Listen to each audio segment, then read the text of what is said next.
Alright, hello everyone, and today I'll be showing you this radio. This is my 99 Plymouth Neon Espresso.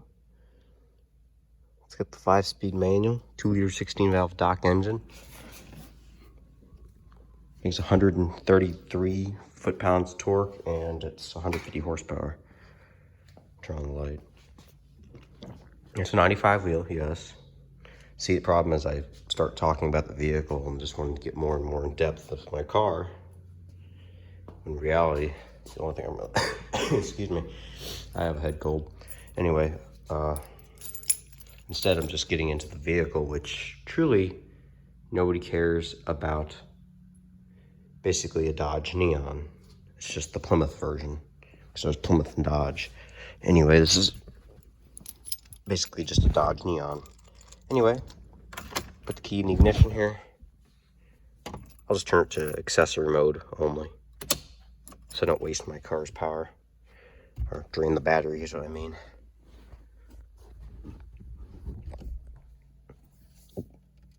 Wow, no. Okay, it's not. See, now this is the main reason I would not recommend this radio. Did you see what it did? Turning it down, or just turning the knob backward. See that? I'm spinning it backwards. See what it's doing there? Staying at 0 now, but 1, 1, 2, 1, 2. See?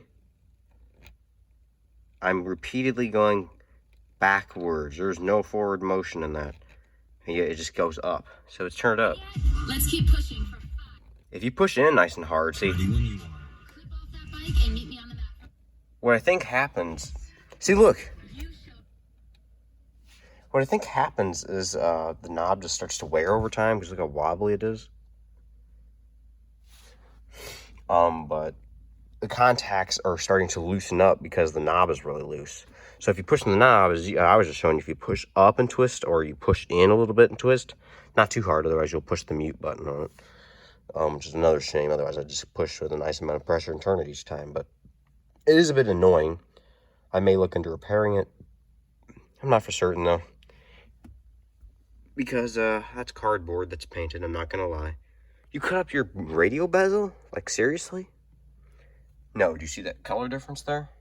On top of that, I probably would have had to have painted those anyway, and it blends nicer like this. But no, this is not the original bezel. Just like that. You see that? That's the steering column piece. This isn't original. Man, I'm just like giving away every little secret. This isn't the original door panel either. This is a door panel out of a 95 Dodge Neon Sport. It had manual windows, power locks, power mirrors. I cut the whole barrier and snapped that thing in there and pulled that back off and spray painted it all nice and got this beautiful door panel. And under here, the reasons why it's this is because look, it has a 95 steering wheel and a 99 Neon. So I didn't have tilt wheel. So I had to buy this out of the 95 Neon? No. That was destroyed. So was this. It's gray. This is out of an old coupe. And you can see it's almost like a color difference too. Unfortunately, they're kind of faded. But it's not actually that really noticeable at all. So that's nice. This is discolored. And again, this is out of a one-owner car. Not my car. This is out of a 99 Dodge Neon Highline. One owner out at a salvage yard, family owned. This dashboard is out of a 98 Dodge Neon Sport, and here I am just getting into depth of the vehicle when I really should just be focusing on the stereo. So what I need to do is tell you this is out of a junkyard vehicle because I did not want to modify my radio bezel.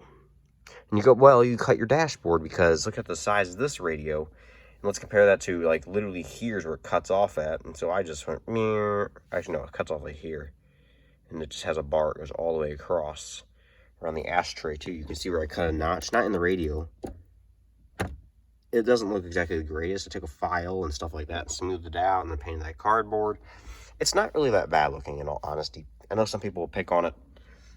See, it's not great. Is it horrible? No, it's not. I've seen worse myself. This is really actually just a quick way to do it. It still took me a long time. But yeah, this was a charcoal radio bezel, and I spray painted it with something called nutmeg satin from Rust-Oleum. I think it was like $4 or something. Radio bezel out of the scrapyard was like $3 at a family-owned junkyard. Again, I think this radio bezel was out of that one-owner car too. Either way, it's nice. It cleaned up pretty well. So yeah, the radio actually works really well, except for the volume knob. So I would recommend just going for a much nicer radio. If you're going to pay the money for this, I didn't even buy this. My brother bought it and then experienced the issue with the knob. I never would have bought a radio like this. Reason why? Is it because you don't like the technology? Well, obviously not. I installed it in my vehicle. But no, the reason why is because there's a price you have to pay for this type of stuff. This was like $80, I think. I think it was like $79.99. He actually had the receipt for it yet, and the box, and obviously the radio with the little harness and everything too. Ready for trash can. Yep. So, you know, and he didn't even want me taking it. He's like, no, we need to go in the trash. I'm like, I'm taking it, man. I mean, you're throwing away a radio. I'm not just going to let that go. So, it works, though, and I do like it at the same time. It's much nicer than cassette adapter and then having my little Bluetooth adapter. And the reason why I have to have that is because why can't you just plug it in your phone? Well, it's pretty simple. It's called an iPhone XR. I can't use it because I don't have a headphone jack. So that's pretty retarded. Thank you, Apple, for that one. Not that it really matters. I mean, I have Bluetooth earbuds and I like them because, you know, I have to have a cord dangling around the entire time. So I used to not like it. I'm like, I don't want that because I'm like, I have to plug them in and charge them overnight and all that type of stuff. I'm like, it's just pointless. Like, why would I want to do that when I just plug the cord in? The cord doesn't really get in my way that much. Well, I mean, it didn't take me too long after having those, my first set of wireless earbuds to realize, hey, these are actually pretty cool. Because I didn't have to worry about it. Because I remember every once in a while I'd snag on the cord and like rip it out of your ears, and that'd kind of hurt actually. And so I fell in love with that factor, except for the fact that every once in a while they try to fall out of my ears. I figured out how to kind of pin them. It's not like my ears are really that weird. I guess I just didn't position them quite right. I don't know. But I found a better way to hook them in there, and they just stayed better. So yeah. But I do actually like wireless earbuds now. I mean, if I had to go back to corded, I mean, that's okay. I mean, it'll work, but at that point, I mean, my new preference would be wireless. And for this too, Bluetooth. It's already paired. You may have seen it when it turned on here. It was like loading and it said pairing, I think. But yeah, it's pretty cool. I really, really do enjoy it. The fact that I can just use Bluetooth, have my phone, I can just throw it in the seat over here. What I'm planning on doing, the junkyard actually had it, a 99 Dodge Neon Highline. Not that, no, a 98 Dodge Neon Highline. It was a black car with a pinstripe. It had some, not lying to you, it had $900 racing wheels on it. They're still there. I'm really tempted to get them, but at the same time, I like them, but I don't. Like, I really, really like those wheels. But at the same time, I hate them. I don't understand the mix here. The factory wheels in this car look pretty nice. They're steel wheels with wheel covers. They don't look bad. I mean, I'd prefer up there on the shelf. You may be able to see them. Yes, this is a 67 Chevelle. Up there on the shelf, it's got Toyota wheel covers over it because I found those on the trash can at a Walmart parking lot. So I picked them up because there's also the box there for some cheapo wheel covers from Walmart. So they pulled them off their old Corolla and then threw those right back in the trash. Anyway, the wheels back behind there are 3 Neon wheels. They're on a second gen. They're from a first gen Neon, 97 and 99 Sport or Espresso. Alloy wheels. It say Neon on them. They're called the bubble wheels, the bubble style wheels. I'd love them on my car, but again, I can't. I don't have one more. I just need one more to complete the set. I can't find one more anywhere, so I don't know. And the one actually has a little bit of curb rash on it, which is okay, but anyway. Again, here I am just starting to talk and go wherever else my mind wants to take me at the moment. So back to the radio. It is a pretty nice unit. I do like the Bluetooth, as I was talking about before, until I just started rambling off to whatever else. It's nice with Bluetooth. It has USB. You can charge your phone from it, I think. I swear I charged my phone from that once. I usually don't charge my phone in my car. I don't even have a cord in here, to be honest with you. But yeah, it's nice. It has USB. So I can charge my phone. I got aux. And I have micro SD.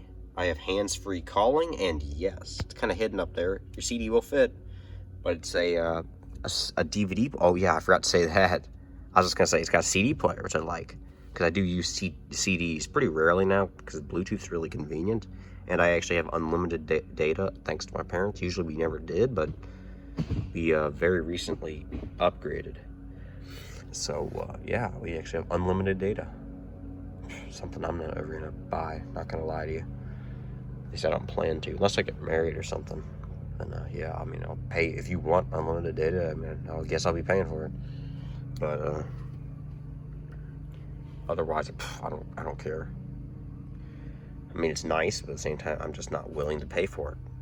Like at that point, I'll just have the thing saved in my phone's memory, so I can just play it from the storage on my phone.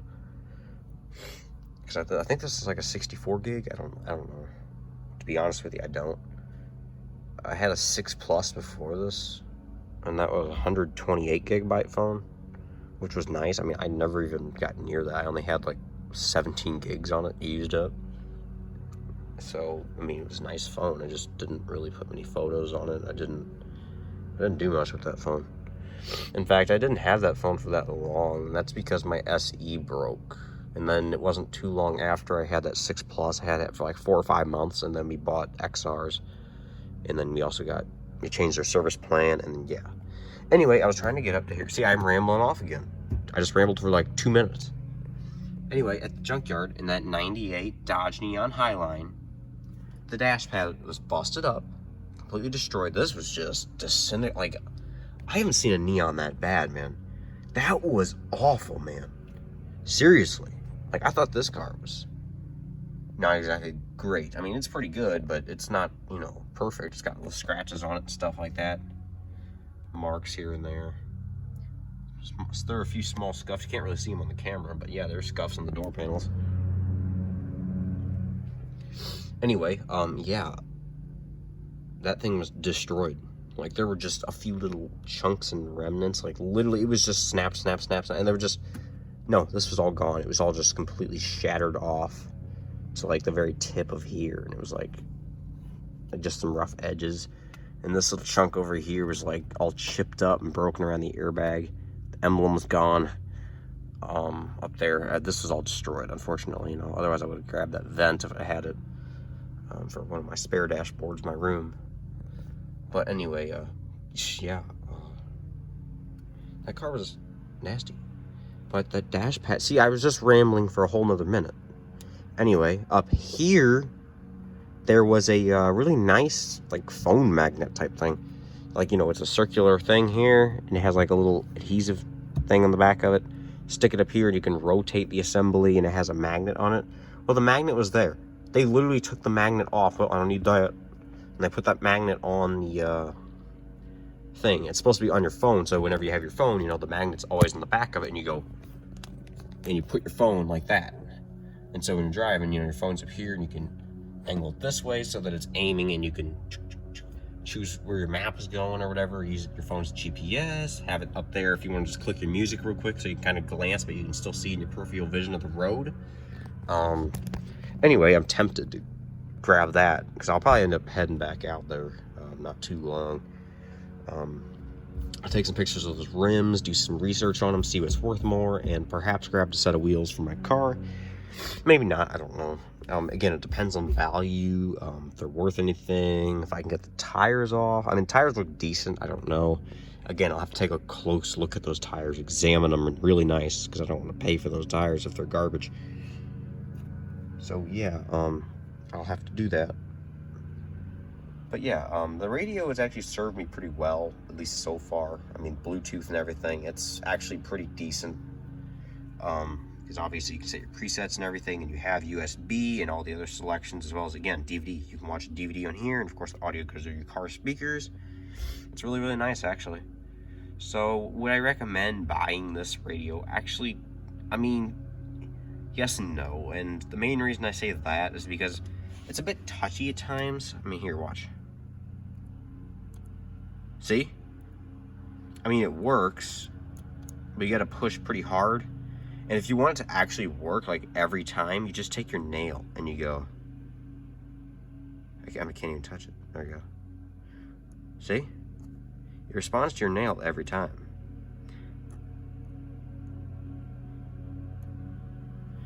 Because otherwise your skin is just like this, you know, real soft. And your nails is nice solid thing. So if you click here, boop, boop, boop, works every time. Would I recommend it? Well, again, yes and no. The touchscreen is really weird. So again, I just showed you how weird that is. I mean, not how weird. It's just basically it's not as sensitive as most. So I mean, the touchscreen isn't exactly the most direct and most responsive exactly quickly. It has its times of being really, really sluggish. Sometimes it'll glitch when you're playing your audio from your phone. I mean, it's fairly rare there, but I mean, the touchscreen, I mean, sometimes I get a little mad because it doesn't want to respond. Or sometimes it'll freeze. I've had a couple moments where the thing's really factory reset itself. But I mean, I don't know what that was. It was pretty early on after I wired it in. And I had help from my dad when we wired it. He's wired a lot of radios in cars. And we wired it up right, and everything looked right. We checked the diagram a couple different times after we wired it all up. And again, I don't know, it's only done that really early on. It reset itself. But I mean, it hasn't done that in a long time. So truthfully, let's just be honest, but I really recommend it. It's up to you. I mean, it's actually not bad, so I kind of would, but again, it's got its moments of disappointment. So, especially considering this is my main complaint, would be the volume knob. I mean, it's just really touchy and bad, really sloppy as well. So I'd recommend picking up something more of like a Pioneer radio or something. As well as, if you have a single DIN car, please just buy a single DIN and don't waste your time putting a radio like this in your car. Anyway, thanks for watching, and I'll stop annoying you guys with this pretty crappy content. I do hope you tune in for the next video, though. I'll see you guys later. Bye.